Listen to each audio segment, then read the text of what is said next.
Merhaba sevgili dostlar. Bugün sizlere bir yolculuğa çıkaralım. Fakat bu öyle sıradan bir yolculuk değil. Bu bir yolcunun hem dışarıya hem de içine doğru yaptığı uzun bir seferin hikayesi. Hepimizin aslında farkında olmadan içinde yürüdüğü bir yolun, bir hikayenin. Bir zamanlar uzak bir diyarda adı dahi unutulmuş bir köyde kendi halinde yaşayan bir yolcu vardı. Bu yolcu yıllarca aynı patikadan tarlasına gider, aynı pınardan suyunu içer, aynı gökyüzüne bakardı. Ama bir gün içinde tarifsiz bir çağrı hissetti. O gördüğün dünya senin menzilin değil, kalk ve yola düş. Kalbi çarptı. Nereye gideceğini bilmiyordu. Ama derinlerde bir ses ona fısıldıyordu. Yol, sana kendini gösterecek. Sen sadece adım at. Ve işte böyle başladı yolcu. Yolcu uzun yürüyüşünün ilk durağında görkemli bir şehre vardı. Şehir altınla, gümüşle, parayla doluydu.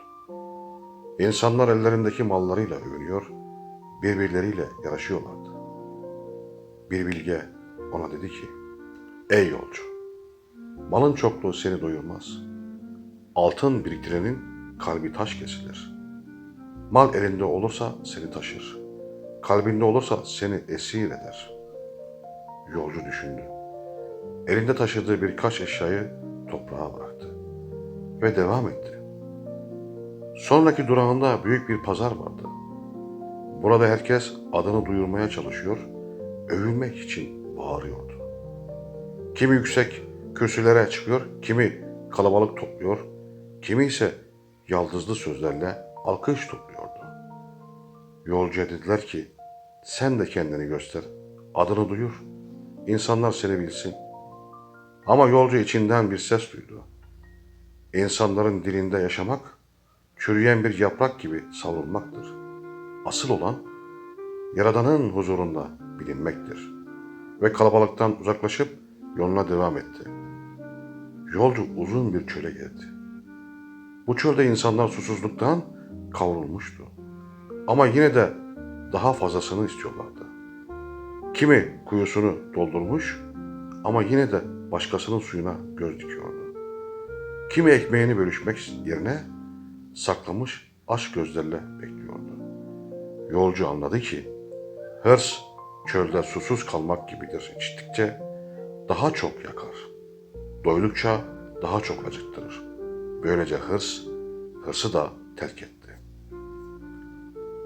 Yolculuğun bir yerinde karşısına yaşlı bir derviş çıktı. Derviş ona baktı ve dedi ki, ey yolcu, sen aradığını dışarıda sanıyorsun, oysa yolun asıl yönü içindedir. Kendine dönmeden menziline varamazsın. Yolcu şaşırdı. Nasıl olur? Ben şehirleri, çölleri aştım. Daha da gideceğim dedi. Derviş tebessüm etti.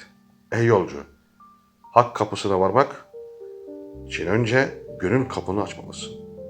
Ve ona bir tas su verdi. Bu suyu iç ama suyu değil, susuzluğunu dinle. İşte hakikat oradadır. Yolcu dervişin sözlerinden sonra kendi içine bakmaya başladı. Ama ne zordu içindeki nefsi terbiye etmek. Kibir, hırs, öfke, kıskançlık hepsi birer yol kesici. Eşkıya gibi önünü kesiyordu. Gece vakti gözyaşlarıyla dua etti. Ya Rabbi, yolum uzun, gücüm zayıf. Sen olmazsan ben nasıl yürürüm? Ve kalbine bir ferahlık indi. Anladı ki bu yol yalnız ayakta değil kalple yürünürdü.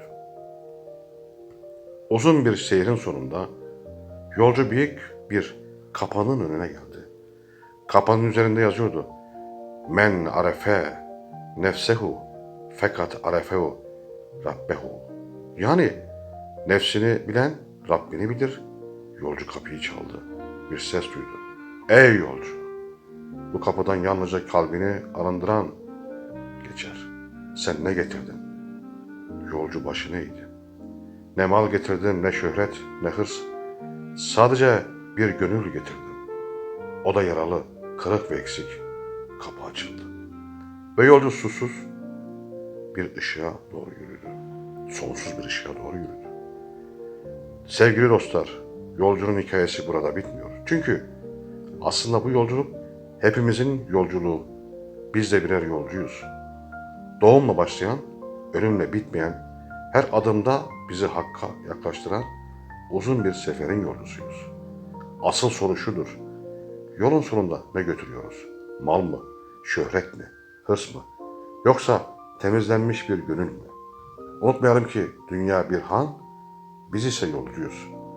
Ve yolun sonunda her birimizi bekleyen tek bir menzil var. Onu huzuruna.